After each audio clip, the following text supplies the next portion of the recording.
So now that we are coming up on the Visions of Eternity expansion, and I've had some time to reflect about the overall quality and status of the previous two expansions, I have noticed some serious problem. While it may be to my benefit as an Arenanet partner to blow rainbows up everyone's ass, I can't help but be an honest voice in the community. The problem lies in these expansions' replayability. In this video, I will cover two expansions, Secrets of the Obscure and Janthier Wilds, individually and ideally offer some solutions that help to bring these expansions back from the brink of irrelevance. Before I do that though, I want to talk about what makes them worth buying and worth playing. Don't worry, it'll be brief. Really, what makes both of these expansions worth it is their feature releases, which I have often advocated for feature-specific expansions because of how it changes the overall bulk of the game. Instead of just having a singular map having cool stuff on it, the entire game gets to be cool. Secrets of the Obscure had weapon mastery training and the sky scale, while Janthier Wilds has spears and the housing system. These are the primary reasons why people would purchase these expansions, and the reworks to the mounts and the addition of these systems are absolutely fine. Sure, there may be some cost balancing issues, but in the homestead, for the most part, these systems are a good addition to the game. Weapon mastery being largely the single most impactful change outside of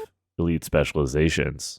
Secrets of the Obscure was arguably the worst received Guild Wars 2 expansion in history, not at launch, but overall. And in its current state, nearly 2 years old now, it has very few things to draw players back to the map-specific events. The Skywatch Archipelago map does have a meta event associated with it that largely has no unique rewards, and Amnitas was seen largely as a barren, reused asset wonderland where each bastion was largely the same, with the same events and similar enough event chains. This trend continued with the release of Arenanet across 9 months, which has a non-timer based mega meta event that requires players to play the maps and progress it. The problem with Arenanet was the overwhelmingly gray aesthetic, copy-pasted events across each third that was released, and the lack of engaging rewards. Now this isn't entirely true, as the ePark meta does drop a magic box that could contain any infusion in the game. However, the lack of a consistent way of doing this meta makes it hard for people that want to partake. The 3 meta requirement definitely breaks the vibe of just like hop in and blast style meta events that players not only are used to, but kind of expect at this point. The other 2 maps of this expansion, being Skywatch and Amnitas, do have metas on timers, but the only real use for those rewards are focused around legendary armor, which is the 4th set that's available. Many people see the grind associated with it and they opt for world versus world armor or SPVP armor, or the raid variation of this legendary set. This leads to extremely low player counts, where large amounts of the event chains require significant numbers of players to accomplish. The player scarcity and Secrets of the Obscure maps really diminishes the experience overall when trying to play this expansion only a few years after its release. Despite this, there have been some good changes. Rifts are still worth doing because they added the Rift currency as a conversion in the Wizard's Gobbler, allowing you to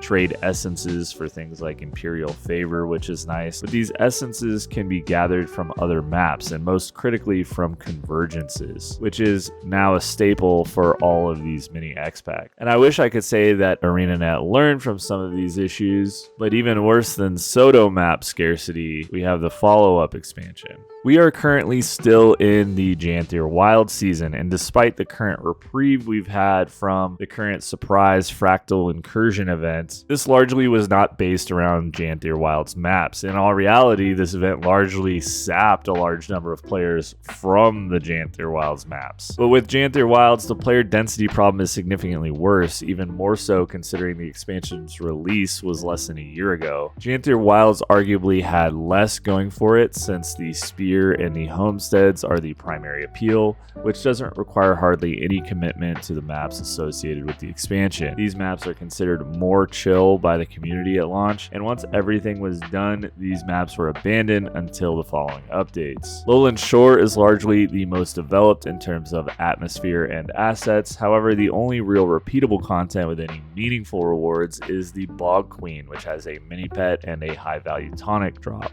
The Janthier Sindri world boss has nothing significant going for it. The Mistburn Barons was largely negatively received and has a short 3-lane meta event chains that are constantly looping. And Bavanisos map has a large meta chain that repeats that has no final boss. The problem isn't necessarily with the structure of these maps or overall point to them. There are similarities between maps like Amnitas and Verdant Brink, for instance. There are similarities with maps like Bavanisos and Dragon's Stand in their kind of event and map structure, but the problem lies with the reward structures. Like, let's look at that comparison. Bavanisos and Dragon's Stand both have a large meta event, both have multi-lane pushes that need to be done, both reward a final chest. The difference is that Dragon's Stand has crystalline ingots, which are used in all weights of raid legendary armor, or primarily the collections. They're used in every generation 2 legendary weapon, and they have the bonus of having engaging, unique, small-scale events. Each outpost along your way that you fight Mordremoth has multiple events that you can do,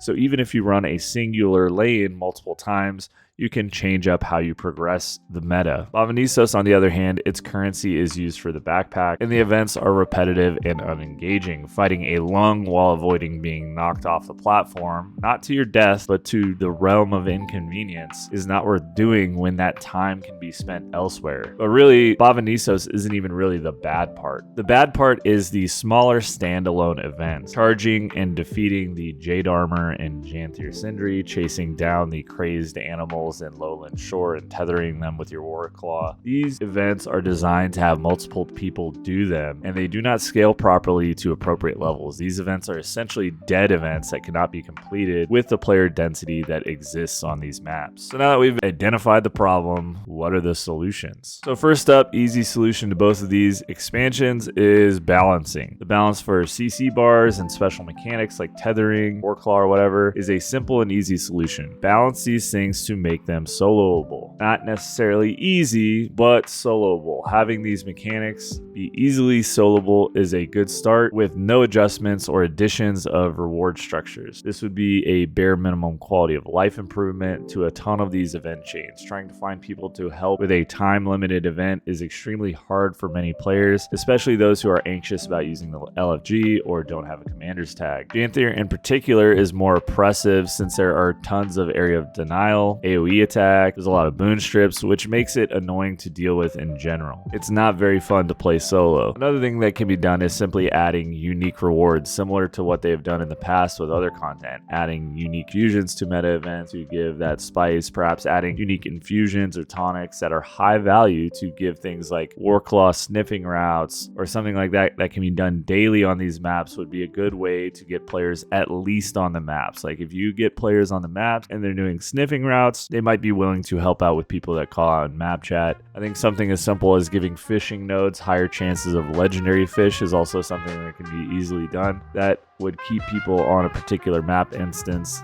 And we saw this same thing happen with the release of Gaella Delve. That's what made that map so popular when it was originally launched. Really, it isn't up to me to determine what would be valuable to the player base, but it should be valuable. The Pinata, Auric Basin, Chalk Garant are all good examples. Mistburn Barons has an infusion attached with it, but that map is also largely dead, so just dropping an infusion drop on there isn't really a fix-all solution. So it might be harder to drive player interest than I know, but clearly something must be done because the current status of these maps associated with the last 2 expansions needs a lot of love. And I hope the new maps coming with Visions of Eternity are a little different. With that, I want to thank you for watching. Feel free to agree or disagree in the comment section below. Subscribe if you haven't already, and join the Discord where I'm doing weekly gem code giveaways for Guild Wars 2, courtesy of Arenanet and the partner program. Additionally, I do give monthly giveaways of other stuff. This month it is merchandise. The Discord channel is going to be my hub for events surrounding the channel, and there will be real life and in-game rewards associated with it. I'm able to build this resource with the support of my wonderful members who support the channel directly and the wonderful people who use my referral link